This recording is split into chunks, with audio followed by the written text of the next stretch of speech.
Hi everyone, this is our channel Around My Story. Please like, share and subscribe. Olá, meu nome é Brenda e esse foi um grande constrangimento que eu tive aos 14 anos.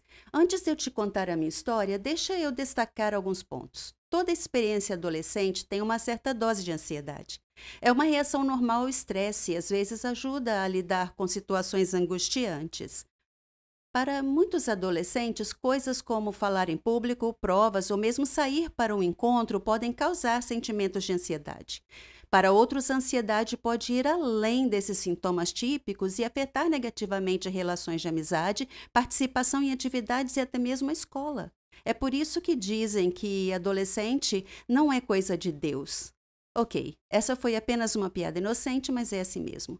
Então, eu estava na classe, sentada atrás do garoto mais fofo da minha turma. Seu nome era Josh. Eu só queria pedir o número de telefone dele, mas eu era muito tímida e tinha um medo horrível de ser rejeitada. A festa da escola já estava chegando e eu queria ir com ele, mas para mim era impossível fazer isso cara a cara.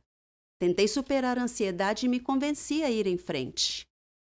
Fiquei naquele sofrimento e perdi a maior parte da aula antes de finalmente decidir falar com ele. Eu pedi o número a Josh e ele concordou.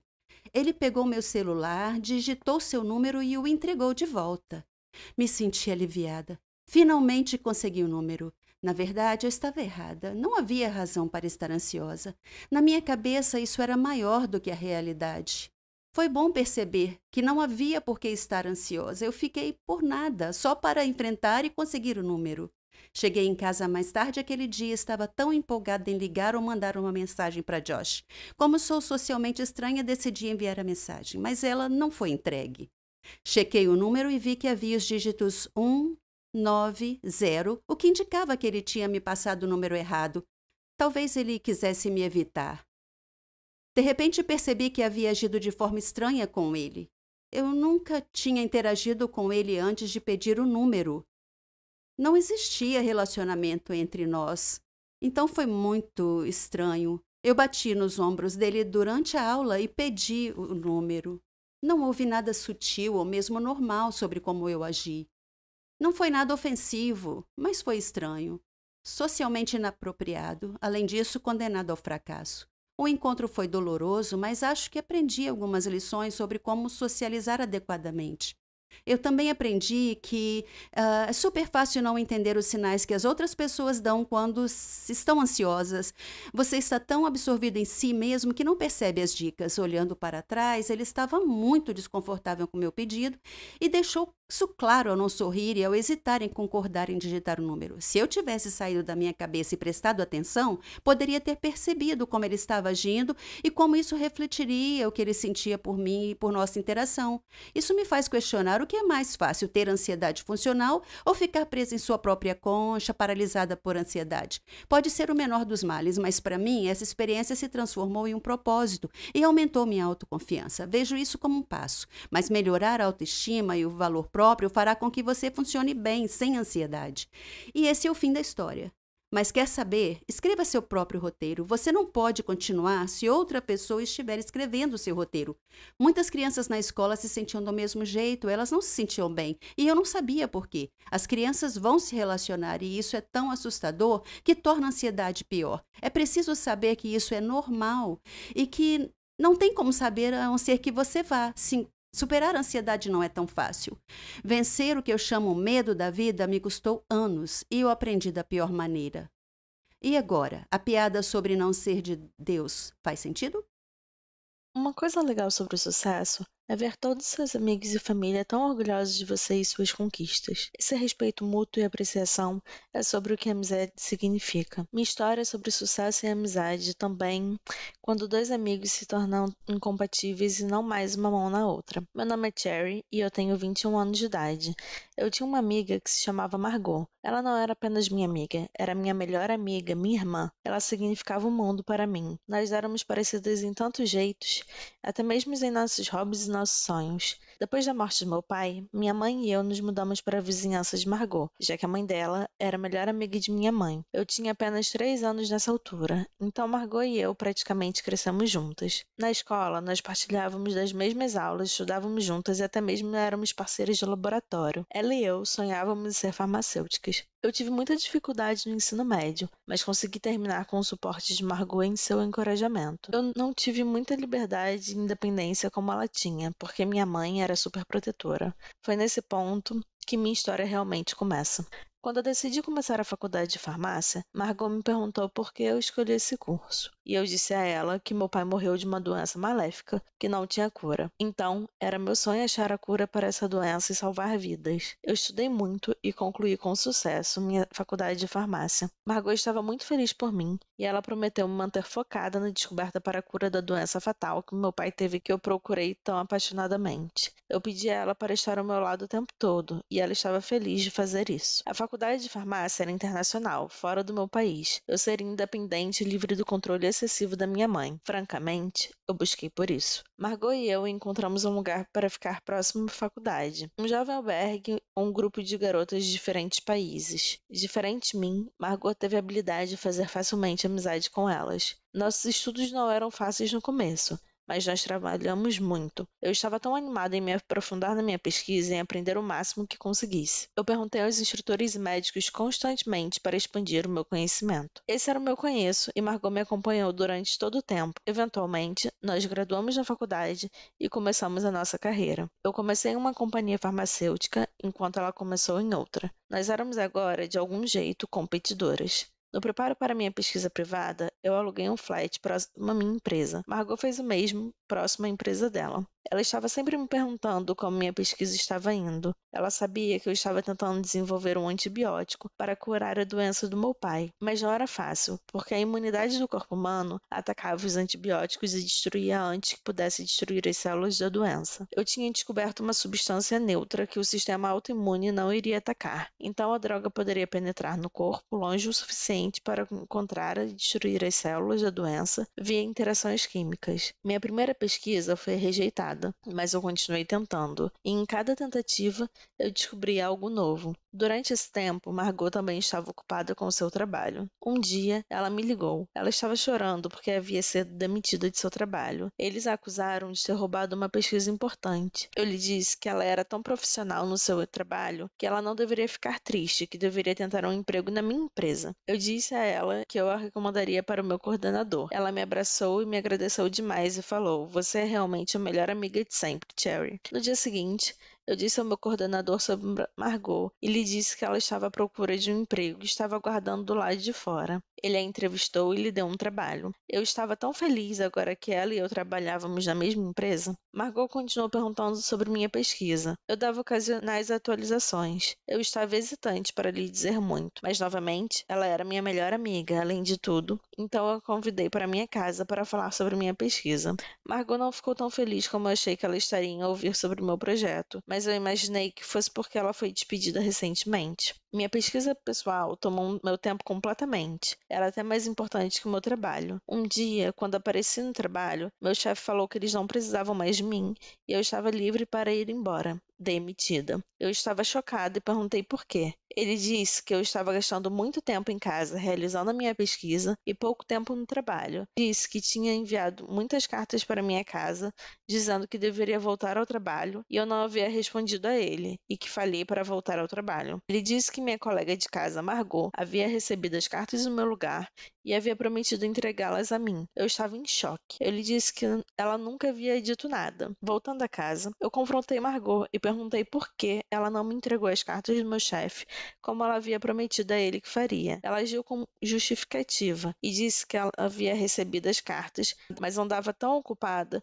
que ela colocou elas de lado e esqueceu das cartas. Eu a perdoei, mas senti que ela não estava sendo completamente honesta comigo. Eu apaguei tudo isso e disse a ela que ser demitida iria deixar meu tempo todo livre, então eu poderia dedicar mais tempo na minha pesquisa. Dias depois, Margot me ligou e me chamou para celebrar com ela, e eu perguntei qual ocasião era. Ela disse que teve uma promoção e ficou com o meu lugar de trabalho, meu emprego anterior. Eu estava feliz por ela, mas ao mesmo tempo senti que havia algo errado com essas circunstâncias que parecia estar crescendo. O tempo passou e meu experimento finalmente encontrou sucesso. Eu havia sucedido em encontrar um remédio que destruíra as células da doença. Eu estava na Lua. Meu pai estaria tão orgulhoso de mim.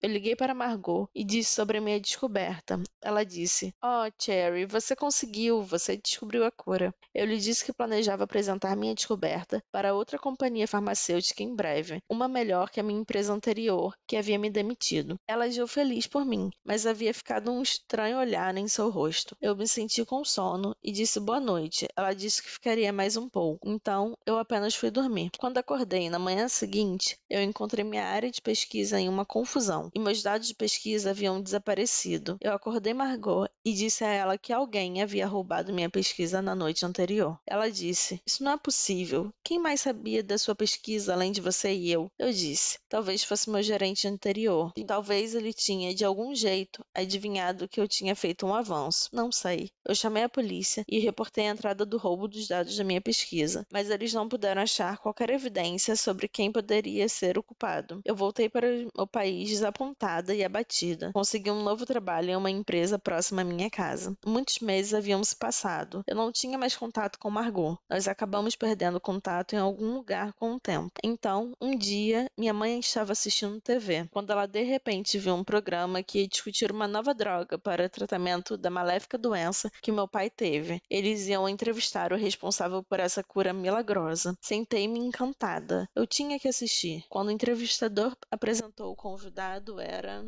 Margot. Eu não podia acreditar em meus olhos. Foi ela. Ela roubou a minha pesquisa. Minha tão chamada melhor amiga me traiu. E eu tinha tratado ela como minha irmã. Isso me destruiu profundamente. Eu tomei ações legais contra ela e consegui minha pesquisa de volta e recebi os créditos por encontrar a cura. Então, isso tudo estava ok. Mas a coisa que nunca poderia ser consertada, que não a cura, era a relação entre nós duas. Ela havia me golpeado pelas costas e destruído minha fé na humanidade. E eu não penso que eu possa achar a cura para isso.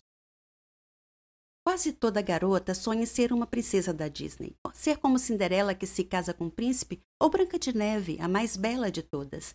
Minha história é algo parecido, mas contos de fadas geralmente têm um final feliz, certo? A minha, no entanto, bem... Vou deixar que você faça seu próprio julgamento. Meu nome é Rona, tenho 17 anos. Vivo com meus pais e minha irmã Celina. Na escola eu era como uma princesa. Eu adorava meus amigos e eles me adoravam. Eu me destaquei em tudo o que fiz na escola. Era a melhor cantora, eu era atlética e praticava todos os esportes. Minha única falha era meu cabelo, que era muito crespo e feio para o meu gosto. Acho que o cabeleireiro chamava de cacheado, mais para confortar pessoas como eu. Mas crespo não é cacheado, não no meu dicionário. Reconheço que parecia atrativo em algumas pessoas, mas o visual mais arrebatador para mim é o cabelo longo e liso. O adorável cabelo liso pode deixar qualquer garota bonita, mesmo se ela não tiver traços bonitos. Oh, como eu invejava algumas garotas na minha escola com seus cabelos longos e sedosos. É claro, minha princesa da Disney favorita era Rapunzel. Nos meus sonhos eu era sempre ela. Na minha opinião, ela era a mais linda princesa do universo Disney. O sofrimento que ela passou para depois receber o que merecia, sem mencionar seu cabelo sedoso e brilhante, o jeito que ele brilhava à luz do sol, que eu não daria para ter um cabelo como aquele. Tentei de tudo para melhorar meu cabelo. Eu lavava com shampoo, mas ele ficava fofo, igual a um pelo de um lulo da Pomerânia. Você já deve ter visto um. Eu usava creme de alisamento, mas então parecia uma estrada pavimentada com melaço derramado por toda parte. Tentei chapinhas, mas elas também não ajudaram. Não ria de mim. É a pura verdade. Todos os dias eu sonhava em ter um cabelo liso. Um dia, vi uma propaganda enquanto conversava com minhas amigas. Mencionei um centro de pesquisa da ciência da beleza e disse que alguns cientistas haviam descoberto um novo produto que não importava a quantidade de frizz ou cachos, transformaria o cabelo em liso e sedoso em poucos minutos. O centro precisava de voluntários para testar o produto na frente de um público. E eu pensei, uau, meu sonho pode se realizar e ainda vou ficar famosa. Eu me inscrevi imediatamente. Fui escolhida entre 3 outras garotas. Estava um pouco preocupada porque minha experiência havia ensinado que as coisas nunca saem do jeito que nós planejamos, mas eu dizia a mim mesma que era um produto simples. O que poderia dar errado? Pesquisei sobre o cientista que ia conduzir o experimento. Ele era famoso na sua área. Seu nome era Wilfred Janssen. Eu cheguei no estúdio onde o teste seria conduzido. Eles já estavam me esperando. O Sr. Janssen parecia um cientista de desenho animado, com cabelo desgrenhado e um jaleco branco enorme e óculos tipo Harry Potter. Acho que você entendeu. Ele me explicou como o produto funcionava e me garantiu que tudo sairia bem. Claro, certo. Como se eu nunca tivesse ouvido isso antes. No entanto, seu discurso empolgado me deixou animada. Então veio aquela papelada legal, as isenções de responsabilidades para o caso de efeitos colaterais que pudessem ocorrer devido ao uso do produto de beleza. E eu assinei tudo. Ele viu que eu parecia preocupada e hesitante, então tentou me tranquilizar, dizendo que se tratava de uma rotina típica de ensaios clínicos. Eu continuei preocupada, mas decidi seguir em frente mesmo assim. Eu convidei minhas amigas para assistirem ao experimento. Parecia mais uma grande conferência. Além do Mr. Johnson, havia jornalistas, fotógrafos e outros 2 médicos na sala. O Sr. Johnson explicou sobre o produto ao público. Eu fiquei fora do palco, esperando para ser chamada. Finalmente, eles estavam prontos e fomos chamadas ao palco, onde nos sentamos em suas cadeiras de cabeleireiro. Algumas cientistas misturaram uma variedade de líquidos coloridos em frascos de laboratório em uma mesa próxima do palco. Depois disso, o Sr. Johnson encheu um frasco de spray com a mistura e se aproximou de mim. Ele sussurrou no meu ouvido que meu nome entraria para a história. Então ele borrifou meu cabelo com o elixir mágico que os cientistas prepararam minutos atrás. Eu esperei nervosamente, então, lentamente, meu couro cabeludo sentiu uma sensação de ardor, como se tivesse sido mordido por uma centena de formigas de uma vez. Mas eu estava com vergonha de mencionar isso, então a dor diminuiu e um milagre aconteceu. Meu cabelo se alisou, exatamente como o Sr. Johnson prometeu que aconteceria. O público aplaudiu entusiasmado. O poderoso aroma de sucesso na obtenção de dinheiro impregnou a atmosfera da sala. Toquei o meu cabelo e não pude acreditar como estava maravilhoso. Continuei acariciando e acariciando, tão macio, tão sedoso, tão reto e suave. Fiquei super feliz. O Sr. Johnson se aproximou do microfone, segurando o produto na mão e estava prestes a falar quando o público suspirou. Eles estavam olhando na minha direção. O Sr. Johnson se virou e olhou para mim também. Meu cabelo, de repente, começou a crescer em uma taxa fantástica. Foi ficando cada vez mais longo até eu ficar exatamente como Rapunzel. Eu gritei em estado de choque. O Sr. Johnson correu e pediu ajuda. Meu rosto ficou pálido e eu desmaiei. Quando acordei, estava deitada no palco, em uma cama, com meu próprio cabelo preso debaixo de mim. Eu toquei meu cabelo e sim, ele ainda estava macio, sedoso e liso. Meu desejo parecia ter literalmente se tornado realidade. Eu era de fato a Rapunzel moderna que ganhou vida.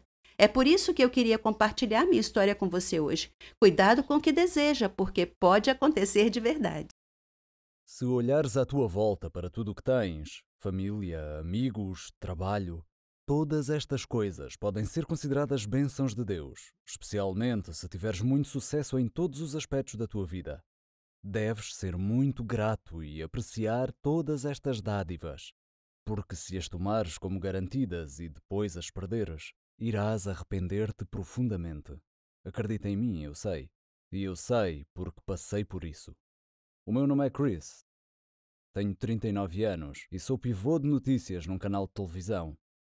Cresci numa família pobre. O meu pai era um trabalhador mal pago e eu não tinha qualquer desejo de seguir o seu caminho, por isso decidi arranjar um emprego o mais rápido possível para começar a ganhar dinheiro desde cedo. Primeiro trabalhei como encarregado de vendas numa fábrica de alimentos processados. Depois disso, trabalhei em muitos empregos diferentes e ganhava dinheiro para sustentar a minha família e os meus estudos. Tive boas notas na Universidade da Faculdade de Comunicação, pelo que tinha uma oportunidade de conseguir o meu emprego de sonho de pivô de notícias. E consegui. No meu primeiro trabalho como pivô para um canal de televisão local, era minha função preparar os programas. Ser apresentador de notícias era o meu sonho desde sempre. Eu era jovem e queria ser famoso e conhecido como uma celebridade da televisão. Não foi tão fácil como eu pensei que seria, mas finalmente consegui realizar o meu sonho de me tornar um apresentador de notícias famoso. Consegui mudar-me com a minha família para uma casa maior. Casei com a rapariga que amava e com quem tive 2 filhos. A minha vida estava a decorrer sem problemas, de acordo com os meus planos de vida. Mas o destino não gosta de finais felizes, ao que parece, e a minha vida tomou um rumo obscuro. Depois de me tornar famoso, o meu trabalho exigiu cada vez mais do meu tempo e energia, e o stress acrescido para manter esse sucesso no trabalho começou a ter um impacto na minha vida pessoal. Comecei a perder o interesse na minha família e passei a ignorá-los, e aos meus amigos também. Passar demasiado tempo no trabalho fez-me perder coisas importantes na minha vida, como os aniversários dos meus filhos e dos meus amigos, o meu aniversário de casamento, tempo com os meus pais e tempo íntimo com a minha mulher. Ignorar a minha mulher e família causou muitas discussões domésticas. Foram aumentando com o tempo e começaram a afetar o meu trabalho. Até comecei a ignorar os meus pais, fazendo com que a minha relação com eles também piorasse. O pai culpou-me por perseguir o luxo e a fama à custa da minha família. Foi doloroso ouvir tais críticas do meu pai. Eventualmente, ele e a mãe decidiram sair do nosso novo apartamento e regressar ao antigo. A minha vida estava do avesso. Fiquei tão estressado e irritado que o atrito com a minha mulher e os meus filhos fez com que ela ameaçasse deixar-me e levar os miúdos com ela. Chegámos a discutir sobre isto e acabei por afastá-los. A fama tinha melhorado a minha vida até certo ponto, mas agora estava a destruir a minha vida. Desta forma, tinha 2 opções: continuar por este caminho e continuar a destruir a minha vida, ou aceitar que o destino me tinha chamado a atenção, que era preciso repensar a minha vida e mudar de rumo. Também nesta altura de profunda contemplação, comecei a ter fortes dores de cabeça, como se fossem enxaquecas que se agravavam de dia para dia. Um amigo meu recomendou-me que fosse a um médico. Por isso, segui o seu conselho. Fui a um médico que era bastante reconhecido e ele disse-me que eu tinha um tumor no meu cérebro. Ai de mim! Será que esta tendência descendente na minha vida alguma vez iria parar? Acho que não, porque depois ele continuou com mais notícias. Que eu tinha apenas 30 dias de vida. Eu não sabia o que fazer. Primeiro liguei para o meu pai. Eu sabia que ele estava chateado comigo, assim como os meus amigos, esposa e filhos. Parecia que podia estar condenado a morrer sozinho. Comecei a lembrar-me dos bons velhos tempos, quando a minha bela casa estava cheia de felicidade e os meus filhos a rir, a brincar e a gritar. Mas agora estava em silêncio e vazia. Tendo apenas 30 dias de vida, senti que era preciso corrigir a minha vida antes que fosse tarde demais. Por isso comecei a mexer-me. Tirei umas férias do trabalho e fui visitar a mãe e o pai. Depois de abraçar e falar com eles, os meus olhos encheram-se de lágrimas. A perceber-me do que tinha desistido em busca do sucesso, partiu-me o coração. Perguntaram pela minha saúde e eu escondi a minha situação e disse-lhes que estava bem. Pedi desculpa pelo meu mau comportamento no passado e prometi-lhes que iria mudar para melhor. O pai perdoou-me porque não me queria ver tão triste e miserável. Por isso consegui reconciliar-me com ambos. A mãe perguntou-me pela minha mulher e filhos e ao saber que eles me tinham deixado, disse que eu também precisava de me reconciliar com eles. Disse-lhe que o faria, que planeava remediar tudo. Assim, voltei à nossa antiga casa e estava a colocar flores à entrada quando a minha mulher abriu a porta e me viu. Pedi-lhe que me perdoasse e que voltasse para a nossa casa para viver comigo novamente. Prometi que fazê-los felizes seria o meu único propósito na vida a partir daquele momento. O mais estranho é que não só mudei para melhor, como ainda me tornei melhor do que estava antes das coisas terem piorado. Passei todo o meu tempo com os meus pais, a minha família e os meus amigos. Encontrávamos-nos todas as semanas para nos divertirmos e fazermos churrascos. Durante o meu renascimento espiritual, o meu prazer renovado da vida, o meu telefone continuava a tocar muito, mas pensei que era apenas um médico com mais notícias, por isso ignorei-o. Então, um dia, reuni toda a família e disse-lhes a verdade. Que iria morrer muito em breve. Foi um grande choque para todos. A minha mulher desmaiou e os meus pais e filhos choraram todos. Finalmente estava pronto para responder aos numerosos telefonemas que tinha recebido. Eles eram do laboratório. O técnico do laboratório informou-me que tinham misturado os meus registros médicos com os de outra pessoa e que essa pessoa tinha morrido com os 30 dias previstos. No entanto, eu estava safo. Eles pediram desculpa profusamente pelo seu erro e desligaram. Fiquei em completo êxtase. Se o céu realmente existir, então eu estive lá. Saí para o exterior e olhei para o céu azul claro, com os olhos cheios de lágrimas, a apreciar o calor do sol e a saborear a brisa fresca da vida, a brincar com o meu cabelo e rosto. O destino tinha-me dado outra oportunidade e eu não tencionava desperdiçá-la pela segunda vez. Decidi que passaria o resto da minha vida como se tivesse apenas 30 dias para viver. Eu sou o Matthew, 21 anos, e devo contar-te uma coisa. Eu sou um louco. Preciso de tratamento, mas que tratamento existe para o meu tipo de loucura? Vês à tua frente um homem com roupas rasgadas que está sempre a falar sozinho.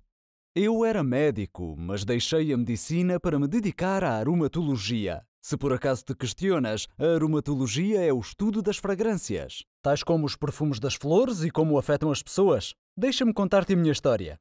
Os meus pais estavam muito orgulhosos de mim porque eu era inteligente, reconhecido e muito respeitado na universidade. Obtive notas altas em todos os cursos que fiz. O meu pai queria que eu entrasse para a faculdade de medicina porque sempre sonhou que eu me tornasse médico. E eu sentia que não lhe podia negar isso. Os meus pais deram o seu melhor para me fazerem feliz e para me ajudarem a realizar o sonho do meu pai. Mas para ser honesto, a medicina, a engenharia, as artes, nenhuma delas me interessou de todo. Elas não eram o meu sonho. Eu adorava flores e as suas fragrâncias, como a rosa e a madressilva. Eu extraía delas fragrâncias e dava-as como presentes aos meus amigos e família. Todos eles gostavam muito destes presentes aromáticos. O meu grande dilema era que tinha de encontrar uma forma de dizer ao meu pai que preferia estudar botânica, plantas e aromatologia, fragrâncias, em vez de medicina. Eu sabia que ele ia pensar que eu era louco por desistir do nobre estudo da medicina para trabalhar com flores, mas o que posso eu dizer? Eu adoro flores e fragrâncias desde que era pequenino. Sempre fui fascinado por flores e fragrâncias exóticas. Aprender a fazer fragrâncias a partir de flores exigiu que eu conhecesse muitas pessoas que trabalhavam nesta área. Um dia tive de enfrentar um momento que receava, porque os meus pais tinham organizado um grande encontro para celebrar o meu sucesso na universidade e a minha entrada na Faculdade de Medicina. O meu pai pediu-me para contar todas as minhas ambições enquanto médico. De repente soube que tinha chegado o momento em que precisava de fazer o anúncio chocante para os meus pais.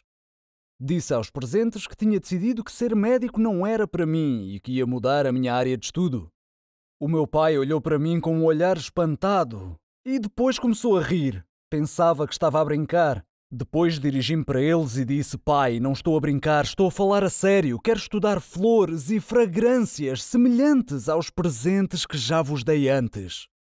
Todos ficaram subitamente muito calados. Conseguiram sentir que esta era uma epifania para os meus pais. O constrangimento e o choque no ar eram palpáveis. O pai olhou para mim e disse com um sorriso afetado: "Matthew, tu nasceste para ser médico. Esquece todo este disparate da porcaria das flores." Um pouco irritado, eu disse: "Pai, extrair fragrâncias de flores não é porcaria." O pai disse: "Bah, esquece isso." O espírito da festa foi de certa forma dominado após esta conversa desagradável. Independentemente disto, em respeito para com o meu pai, comecei a estudar medicina, mas a maior parte da minha energia e atenção foi direcionada para as flores e as suas fragrâncias. Por vezes passava tempo com os meus amigos médicos e outras vezes com os meus amigos de aromatologia que tinha conhecido anteriormente. Passei o meu primeiro ano na Faculdade de Medicina, alcançava grandes notas como de costume, mas não tinha paixão por aquilo. Não me entusiasmava nem me interessava. Chegou um dia em que me fartei dos estudos médicos e já não aguentava mais. Por isso decidi deixar a Faculdade de Medicina para me dedicar à minha verdadeira paixão, flores e fragrâncias. Quando contei ao pai a minha decisão, ele ficou muito chateado, chamou-me nomes e acusou-me de ser louco, maluco, lunático. Voltei a dizer que não tinha qualquer interesse em medicina e afirmei que a verdadeira loucura estava em permanecer numa área que realmente não gostava nada. Saí de casa e fiquei com um amigo durante algum tempo, antes de finalmente alugar e mudar-me para um pequeno apartamento. Enfrentei muitos obstáculos no início, mas não desisti. Montei um viveiro onde plantei algumas flores e cuidei delas. Estava a trabalhar num tipo raro de fragrância, extraída de uma variedade de flores. Tive de viajar para obter estes espécimes. As fragrâncias dos meus produtos não foram bem sucedidas no início, mas persisti. Inicialmente, ofereci os meus produtos perfumados a várias fábricas, mas todas recusaram a minha oferta. Por isso, continuei com os meus estudos. Trabalhei em muitos lugares diferentes. À noite, passava todo o meu tempo livre a fazer as minhas experiências. Com o tempo, fui ficando mais experiente na produção de fragrâncias únicas. Um dia, recebi um telefonema de uma fábrica famosa. O proprietário da fábrica disse-me que poderia estar interessado em trabalhar comigo, por isso enviei-lhe umas amostras do meu trabalho e estas encantaram-no. E eu fiquei encantado por ele estar encantado. Assim começou a fase lucrativa do meu novo empreendimento. Comecei a ganhar um rendimento decente e acabei por ser minimamente bem-sucedido. Passado algum tempo, liguei para o meu pai e pedi-lhe que me perdoasse. E ele perdoou-me, percebendo finalmente que as minhas paixões não eram necessariamente as suas paixões e que eu devia dedicar-me àquilo de que mais gostava. Tenho agora a minha própria fábrica. No fim das contas, realizei o meu sonho.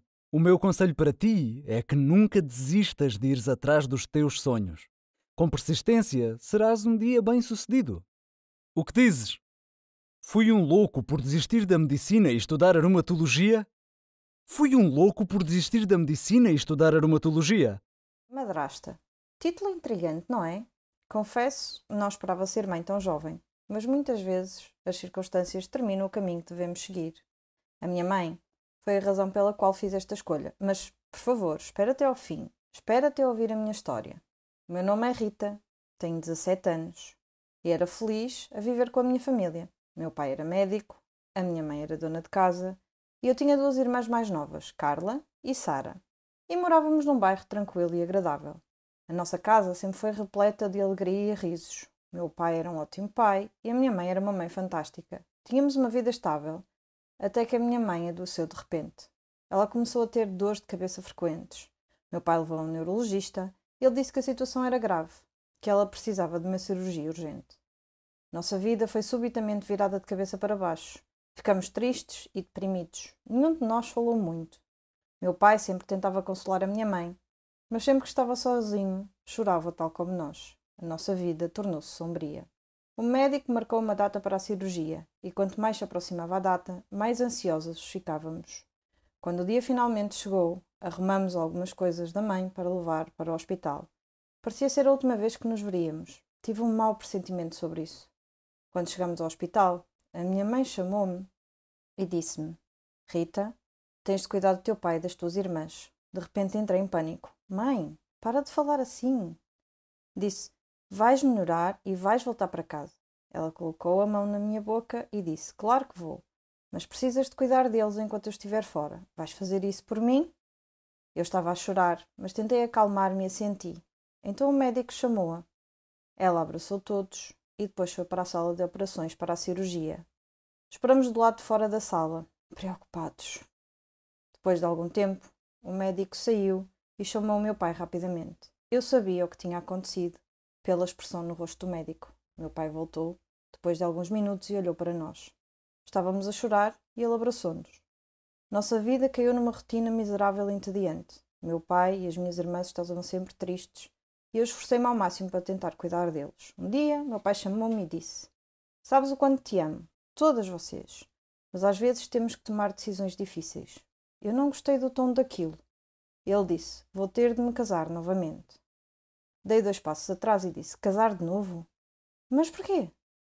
E ele disse-me: precisamos de alguém para cuidar de nós. Eu sei que ninguém pode tomar o lugar da tua mãe, mas... Não esperei que ele acabasse e disse: pai, nunca vou ocupar o lugar da mãe. E ninguém pode, mas farei o meu melhor. Farei tudo o que ela fazia. Estou madura e responsável o suficiente. Eu posso lidar com isso. Além disso, prometi à mãe que faria isso. Ele olhou-me atentamente e imediatamente desistiu da ideia de se casar novamente. No início foi muito difícil aprender a fazer toda a limpeza e cozinhar, mas fui-me habituando, passo a passo. Pesquisei na internet dicas para tornar o meu trabalho mais fácil e eficiente. Pedi às minhas irmãs para não desarrumarem a casa e elas cumpriram. Comprava-lhes presentes de vez em quando. A minha culinária melhorou depois de muitas tentativas falhadas. Sempre que ficava cansada e queria desistir, só me lembrava do rosto da minha mãe e isso dava-me forças para continuar. 10 anos depois, ainda sou a mãe da casa. Meu pai ainda não se casou. As minhas irmãs cresceram e estão bem na escola. O nosso apartamento está sempre limpo e estamos felizes novamente. A estrada foi longa, mas fiz o que tinha de fazer e filo bem. Você sabe, a verdade é mais estranha que a ficção às vezes, especialmente se você tiver um segredo sombrio em sua vida que poderia colocá-lo em perigo se fosse exposto. Esse era o meu caso e essa é a minha história. Meu nome é Charlotte e tenho 17 anos. Vivo com minha mãe. Meu pai faleceu antes de eu nascer, então minha mãe me criou sozinha. Minha mãe sabia tudo sobre mim, meus estudos, meus amigos. Ela tinha algumas regras que eu tinha que seguir. Comer fora era proibido, não podia ter novos amigos a não ser que ela soubesse tudo sobre eles primeiro. Eu pensava que essas regras eram uma paranoia e eu perguntei a ela por que tantas restrições às minhas amizades. Ela respondia simplesmente: você não pode confiar nas pessoas hoje em dia. Mas aquela não era uma resposta satisfatória e quando eu perguntava o que aquilo significava, ela não dizia mais nada. À medida que eu crescia, essas regras me intrigavam ainda mais. Eu não conseguia evitar pensar que tudo isso tinha a ver com meu pai, de quem eu não sabia nada. Minha mãe sempre dizia que ele era problemático e que eu saberia de tudo com o tempo. Nas férias, eu me juntei a uma banda. Nós fazíamos muitos shows. Era a melhor. Eu era boa instrumentista e boa cantora. Quando nós acampávamos, conhecíamos estudantes de outros países. Nós fizemos muitos novos amigos e nos divertimos muito juntos. Tivemos ainda a chance de aumentar o sucesso e a reputação da banda. Depois da nossa primeira performance no acampamento, uma garota asiática se aproximou e me abraçou, dizendo: Charlotte, eu sinto tanta saudade de você. Pega de surpresa, eu perguntei: eu te conheço? Ela me surpreendeu dizendo: você não me reconhece? Eu sou a Mary, sua amiga. Eu sorri e respondi: você deve estar enganada, eu não te conheço. Após insistir que realmente era minha amiga, ela se desculpou e foi para junto de seus amigos. Estranho. Embora agora, ao pensar sobre isso, muitas vezes tenho a sensação estranha de que alguém estava me observando em todos os lugares que ia. Tentei me livrar desse sentimento em muitos momentos, mas nunca consegui. Sempre dizia para mim mesma que devia ser minha imaginação. Naquela noite, fomos todos a um passeio na floresta. Estava escuro e eu meio que me separei do grupo e me vi sozinha, cercada por árvores. Chamei pelos meus amigos, mas ninguém me ouviu. De repente, eu esbarrei em alguém. Parecia uma garota e eu me desculpei. Quando me virei para vê-la, eu fiquei chocada em ver a mim mesma ou uma cópia de mim. Eu parecia estar olhando para mim mesma em um espelho. Quem é você? Eu perguntei. Eu sou Charlotte, ela respondeu. Isso é impossível. Eu sou Charlotte, eu afirmei com toda certeza. Você está com a gente aqui no acampamento? Sim, ela respondeu. Eu perguntei a ela o caminho de volta, ela apontou em uma direção e nós retornamos. Enquanto andávamos, o telefone dela tocou. Era o pai dela. Ele estava preocupado com ela e queria ter certeza de que tudo estava bem. Chegamos às nossas barracas sem nenhum incidente e eu disse: foi muito bom te conhecer, Charlotte. Nos vemos amanhã? Senti uma forte conexão com aquela garota sem motivo algum. Então percebi que tinha esquecido minha bolsa e voltei para pegá-la. Novamente senti que estava sendo observada. De repente, algo atingiu a minha cabeça. Quando eu acordei, estava sentada em um carro cercado de pessoas usando óculos de sol. E eu estava apavorada. Quem são essas pessoas? Eu exigia saber. E o que vocês querem de mim?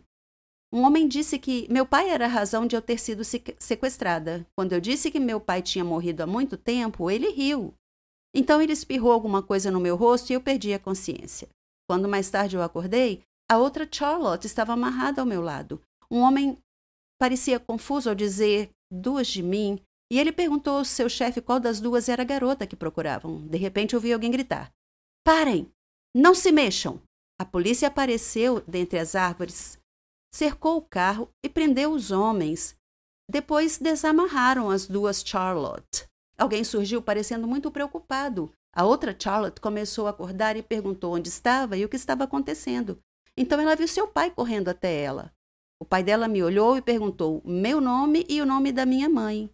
Quando eu respondi, ele disse que sabia quem eu era e que eu levasse um abraço para ela e que dissesse que ele continuava a guardar seu segredo. Então ele me deu uma medalha e me abraçou, dizendo que não sabia se me veria de novo. Eu ainda estava olhando para ele confusa e ele sorriu e me perguntou onde meu pai estava. E eu disse que ele tinha morrido. Ele disse que aquele era um acordo entre ele e minha mãe e que eles estavam apenas tentando proteger a minha outra Charlotte, que era minha irmã gêmea. Ele disse que teve problemas em seu trabalho, algumas pessoas ameaçaram nos matar, então ele e minha mãe decidiram nos separar.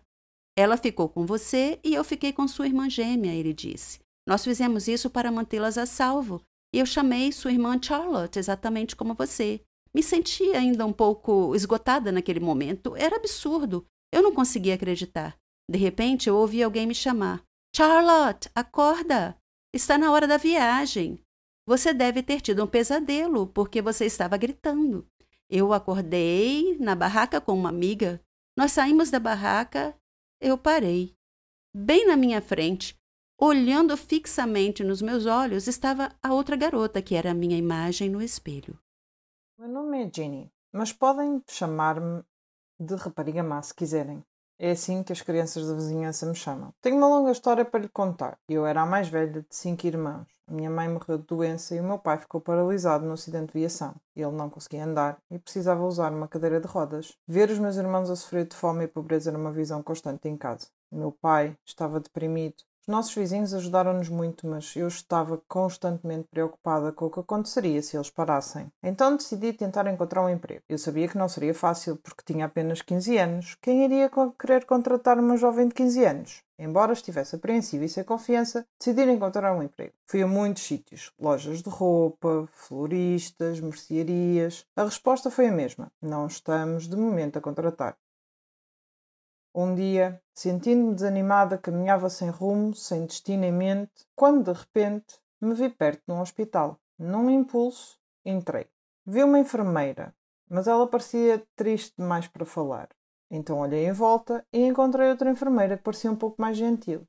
Ela notou e perguntou se eu precisava de ajuda. Eu disse-lhe que estava à procura de emprego, qualquer trabalho, que até esfregaria e limparia. Ela sentiu simpatia por mim e disse-me para não me preocupar. Em seguida, ela foi ao escritório do diretor. Eu estava preocupada. Estava metida em sarilhos. Um minuto depois ela chamou-me para falar com o diretor. Ele parecia muito gentil e perguntou-me o nome em voz baixa. Eu disse-lhe que era Ginny. Ele contou-me que Martha, a gentil enfermeira, que estava a ajudar-me, disse-lhe que eu estava à procura de qualquer emprego disponível. Ele disse que tinha um emprego para mim, mas estava preocupado que pudesse ser um problema. Senti uma pontada de medo e perguntei qual era o problema. Ele disse que eu teria que trabalhar no turno da noite. Só isso? Eu senti-me tão aliviada. Concordei imediatamente e ele disse que gostou do meu entusiasmo e que poderia começar no dia seguinte. Eu estava tão feliz. Voltei para casa rapidamente, abracei os meus irmãos e beijei a mão do meu pai. Contei-lhes sobre o meu novo emprego. Meu pai olhou para mim com tristeza e disse que eu era muito jovem para assumir essa responsabilidade. Eu disse que estava tudo bem e que eu poderia lidar com isso. Quando eu ia para o trabalho no hospital todas as noites, havia um gangue de crianças que ficavam sempre a vaguear pela vizinhança. Eu esperava que eles não me incomodassem, mas as minhas esperanças foram em vão. E eles gozavam comigo sempre que passava por eles. Nunca disse isto à minha família. Comecei a trabalhar como empregada da limpeza, mas devido ao meu zelo e inteligência, pude aprender um pouco sobre enfermagem e então fui promovida. Primeiro a auxiliar de enfermagem e depois a enfermeira. Os meus colegas apoiaram-me muito. Tudo estava quase perfeito, exceto pelo gangue do bairro, que estava sempre a incomodar-me e a chamar-me Ginny, a rapariga má. Eu queria que eles simplesmente fossem embora e me deixassem em paz. Então um dia, um milagre aconteceu. Enquanto eu trabalhava no hospital, os valentões da vizinhança entraram com o seu líder em braços. Ele estava gravemente ferido, todo o seu corpo estava coberto de sangue. Eles gritavam por alguém que o ajudasse. Quando me viram, imploraram que eu o salvasse. Trabalhei rapidamente com a equipa. O seu estado era grave. Ele tinha sofrido um terrível acidente de moto. A equipa e eu trabalhamos afincadamente para estabilizar a sua condição e tratá-lo. Depois de estabilizá-lo, fiquei exausta. De repente, senti alguém aproximar-se. Era o gangue do bairro. Eles desculparam-se por me incomodar e pediram-me que os perdoasse. Eles disseram que não sabiam que eu trabalhava num hospital. Sorri e disse-lhes que estava tudo bem e que os considerava meus irmãos e irmãs. Outra enfermeira foi ter com eles e disse que o seu amigo estava bem. Fiquei tão feliz que o meu problema estava resolvido.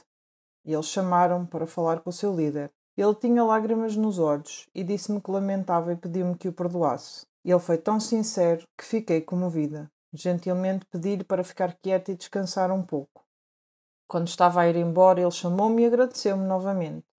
Depois desse incidente, o diretor chamou-me e elogiou-me por ter salvo a vida do paciente naquele dia. Eu ainda estava muito longe de realizar os meus sonhos, mas tinha uma boa vantagem. O gangue da vizinhança começou a chamar-me Anjo da Misericórdia.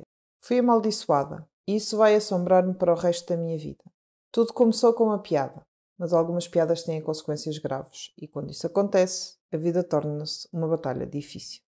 O meu nome é Catherine. Tenho 16 anos e moro com os meus pais e a minha irmã mais nova, Mara. Eu gosto de música, representação e ver filmes de ação. Jogo beisebol e pratico balé. Até ganhei alguns prémios. Eu só tenho um problema. Gosto de gozar com as pessoas. É como um vício. Nunca tive cuidado com o que digo e nem me importa quem doa. As crianças que escolhi eram realmente amorosas e gentis. Mas isso encorajou-me ainda mais. Meus amigos eram exatamente como eu. Na verdade, eu era o líder deles. Nós caminhávamos como se fôssemos os donos da escola. Tínhamos um colega de turma chamado Norman. Ele não era exatamente o que chamaríamos de alguém em boa forma. Ele era o oposto da boa forma. Durante os intervalos das aulas, o meu grupo e eu roubávamos a sua lancheira e atirávamos uns aos outros, mantendo-o longe dele. Vimos-lo correr na tentativa de nos alcançar, mas ele parou no meio do caminho. Peso extra não o ajudou. Ele rapidamente ficou sem fogo. Sempre que ele entrava na sala de aula, nós o surpreendíamos atirando vegetais e frutas velhas e podres nele. Norman tolerou as nossas provocações. Ele não parecia importar-se muito, mas um dia uma piada foi longe demais. Concebemos um plano maligno. Dissemos que haveria um concurso de fotos, e quem fizesse a pose mais engraçada ganhava. Norman era tão crédulo que acreditou em nós. Na verdade, ele pensou um pouco e posou para nós. Fizemos o possível para não desatar as gargalhadas enquanto tirávamos fotos dele. No dia seguinte, quando ele chegou à escola, Norman descobriu que as suas fotos da sessão tinham sido afixadas nas paredes da sala de aula. E as crianças riam, escrevendo comentários por todo lado. Norman ficou mortificado e olhou para os rostos dos seus colegas. Todos se riam e apontavam para ele. Norman começou a chorar, seu nariz começou a sangrar, então desmaiou. Um professor teve que chamar uma ambulância para levá-lo ao hospital. Eu certamente não esperava que isso acontecesse. Sabíamos que Norman ficava às vezes muito cansado e perdia o resto do dia de aulas, mas não sabíamos que ele tinha um problema de saúde. Senti um profundo pesar. A maldição de que falei no início começou quando uma rapariga chamada Naomi se juntou à nossa turma como aluna nova. No seu primeiro dia, o nosso professor trouxe-a e apresentou-a. Ela sentou-se numa mesa da última fila. Percebi que ela olhava sempre para mim de um modo estranho e perguntei-me porquê. Ela olhou-me com desdém. Eu não conseguia entender porquê, afinal, era a primeira vez que a conhecia. Eu evitava, principalmente porque a sua aparência deixava-me desconfortável. E sempre que o meu grupo queria gozar com ela, eu dizia para a deixarem em paz. Eu senti que havia algo estranho com essa rapariga. Um dia, durante a aula de ciências, o professor colocou-nos em pares para fazer uma experiência de laboratório. Eu pretendia perguntar sobre a maneira como ela me olhava, mas antes que eu pudesse dizer alguma coisa, ela tomou a iniciativa e surpreendeu-me ao abordar o assunto. Vais pagar pelo que fizeste ao Norman, disse ela friamente. Olhei para ela e perguntei como conheces o Norman e do que estás a falar. Ela respondeu, não importa como sei, apenas sei. Passei os dias seguintes a pensar nas suas palavras. Depois, Naomi ignorou-me completamente, sem olhares fixos, sem olhares acusadores. Era como se para ela eu não existisse. Eu não entendi. Então, chegou o dia. Tivemos um jogo de basquetebol. Era a decisão do campeonato. Mas eu ainda estava ocupada a pensar nas palavras de Naomi. Durante o jogo eu olho para Naomi e apanhei a olhar para mim, o que me distraiu. Um dos jogadores da outra equipa de repente esbarrou em mim, derrubando-me e fazendo-me cair mal sobre um dos joelhos. A dor que eu sentia. tive que abandonar o jogo para ser levado ao hospital. No hospital, o médico disse que eu tinha uma ruptura de ligamentos no joelho e disse que eu precisaria de uma cirurgia e de muitos medicamentos. Depois de passar pelo bloco operatório, comecei a tomar os meus medicamentos. Isso fez-me ganhar peso, embora eu não comesse muito, apenas vegetais e fruta. Eu perguntei ao médico sobre o meu aumento de peso repentino. Ele disse-me que os medicamentos que eu estava a tomar afetavam o meu equilíbrio hormonal, o que raramente acontecia, mas que no meu caso estava a acontecer. Ele disse que eu teria de ou aguentar as dores ou lidar com o excesso de peso, porque tal não iria parar. Então aí está a malta. Esta é a maldição que Naomi lançou sobre mim. O preço que tive que pagar pelo que fiz a Norman. Eventualmente fiquei boa o suficiente para ir fazer os meus exames finais. Quando cheguei à escola, todos os meus amigos olharam para mim e começaram a rir. E eu agora era o seu alvo, a sua presa. Um deles disse: "Estás tão grande como um elefante." Retorqui: "Vou perder peso assim que parar de tomar os medicamentos." Mas ninguém ouvia. Agora estou a viver um pesadelo e gostaria de dizer a Norman que sinto muitíssimo por tudo o que lhe fiz. Eu sou viciada em comida e sofro muito com isso. Preciso de ajuda, já tentei parar, mas eu falho toda vez. Hambúrguer. Quem consegue parar de comer hambúrguer? Especialmente com molho barbecue. Não me importo com esse tipo de vício, mas estou colocando os carros na frente dos bois. Sou Patrícia, 15 anos de idade, moro com meus pais e meu irmão. Eu levo uma vida pacata, sem interesses ou hobbies, exceto por comer demais. A comida é minha amiga leal, ela nunca me deixa. É minha parceira, minha alma gêmea, mas isso tem efeitos colaterais traiçoeiros. Um lado negro, se quer saber. Ele me impede de ter uma vida saudável, me rouba energia para brincar e me faz dormir excessivamente. Eu preferia estar em casa com um grande saco de batatas fritas do que me exercitar. Minha alma gêmea me traiu feio recentemente, no último dia de ação de graças na casa da minha avó. Ela mora em um estado próximo, era uma médica inteligente e uma grande cozinheira também. Ela faz comidas deliciosas. Aquele dia, ela preparou um peru marinado com castanhas e outros ingredientes secretos. O gosto era magnífico, como se tivesse caído do céu. Eu me sentia como se estivesse em uma guerra que não tinha como vencer. Eu comi. Não sei porquê, mas não conseguia me controlar. Ataquei o peru como se fosse o último do planeta. Só que toda batalha culinária com adversário à altura, tipo o peru no barbecue, tem suas casualidades. De repente, não conseguia respirar. Caí de joelhos e desmaiei. O peru venceu. Acordei mais tarde no hospital, ainda agarrada a um pedaço da perna do peru. O médico disse que eu estava ganhando muito peso e precisaria fazer uma dieta. Dieta! Como eu odeio essa palavra! Era como uma espada sobre a minha cabeça. Isso significava me privar da minha paixão, minha razão de viver. Comer saladas em pequenas porções era, para mim, a forma mais cruel de punição, a pior forma de tortura possível. Imagine pensar em uma pizza maravilhosa, gordurosa, cheia de queijo, com todos os molhos possíveis e, de repente, abrir seus olhos e encontrar uma bacia de salada. Mas eu tinha chegado a um limite na minha vida. Um dia, meu irmão estava brincando na rua, enquanto eu estava sentada em casa, olhando fixamente para um pedaço de cheesecake, parado lá, me tentando a comê-lo. Eu me esforcei muito para resistir, mas no final sucumbi e devorei o bolo como um animal selvagem. Logo depois, comecei a ficar tonta, mas não tinha como pedir ajuda. Daí desmaiei de novo e fui levada ao hospital. Enquanto estava meio inconsciente, eu ouvi o médico dizer: "Ela precisa parar de comer ou ela vai morrer." Pensei comigo mesma: "Uau! Morrer!" Então tomei minha decisão lá mesmo. Decidi lutar uma nova guerra, a guerra contra meu apetite. No caminho de volta para casa, disse a meu pai que queria ir ao nutricionista. Ele ficou feliz de ouvir aquilo. Mais tarde, na clínica, a médica nos recebeu e me disse como superar meu fetiche por comida. Ela me passou uma dieta com um cardápio cheio de comidas saudáveis. Eu me convenci que era possível vencer essa guerra, só tinha que ser paciente e perseverar. Eu me ative à dieta, passei a me exercitar. Meus pais me deram todo o apoio. Eu estava entusiasmada. Totalmente posso fazer isso. A semana passou rápido e eu não vi a hora de ver a médica e ter boas notícias. Quando a médica me pesou e disse que meu peso não havia mudado, meu mundo caiu. Ela me olhou e perguntou como era possível. Disse a ela que não sabia que estava seguindo a dieta direitinho, apesar do esforço tremendo da minha parte. Mais uma semana se passou e voltei à médica. Os resultados foram os mesmos. Ela disse: Patrícia, você tem certeza que está seguindo a dieta que te prescrevi? Eu disse sim. Ela se sentou pensativa, então me disse meio perplexa: Isso é estranho, seu peso está aumentando e não diminuindo. Essa notícia inesperada me deixou confusa. Outra semana se passou, nada de novo. A médica ficou impressionada. Voltei para casa abatida e meu pai me perguntou o que havia de errado. Quando contei, ele riu. Você acredita nisso? Meu pai riu na minha cara. Fiquei furiosa. Ele gesticulou um pedido de desculpas e então me disse que a culpa era minha. Não entendi nada. O que ele estava falando? Ele me disse que eu andava dormindo até a geladeira todas as noites e comia tudo que estava à vista. Eu não conseguia acreditar.